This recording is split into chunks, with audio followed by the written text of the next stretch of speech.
અમૃતાલય કેન્દ્ર રાજકોટમાંથી વિપુલ દોશી વાત કરું છું. અત્યારે સાપરથી શ્રદ્ધાબેન આપણી સામે આવ્યા છે, આપણી પાસે આવ્યા છે. આજથી લગભગ 15-20 દિવસ પહેલાં આપણે ત્યાં આવ્યા હતા અને એમની અમુક તકલીફો હતી.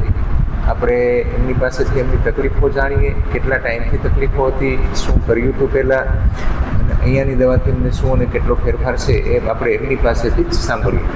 જી શ્રદ્ધાબેન, તમને આ બધી તકલીફો પહેલાં કેટલા ટાઈમથી હતી અને શું તકલીફો હતી? 7-8 વર્ષથી આ તકલીફ હતી. આ દવાઈથી ઘણો ફેર પડી ગયો. શું તકલીફ હતી બેન તમને પહેલાં? બહુ આમ ગરમીનું બહુ જ વધી ગયું હતું ને ગરમી થાય રાખતી હતી. કબજિયાત બહુ રહેતો હતો ગરમીની સામે. સાધર ને એવું થાય રાખતું બહુ જ. પિત્તને કારણે ઉલટી ને એવું બધું થતું હતું? હા, બધું એવું થતું. આ દવાઈથી ઘણો ફેર પડી ગયો. હા. ગેસ કેવો થતો હતો બેન? ગેસ એ થતો હતો આમ સાધનમાં બેહું તે બહુ થતો. બરાબર છે. ઓડકાર બહુ આવી રાખતા. બરાબર. આ દવાઈથી ઘણો ફેર પડી ગયો. અને આ લગભગ છેલ્લા 7-8 વર્ષથી તકલીફ હતી તમને. તો એના માટે તમે પહેલા શું કર્યું હતું? કઈ દવા કરેલી? ના, નથી લીધી. મને પ્રાઇવેટમાંથી હું દવા લેતી ને તો ગરમ લાગે.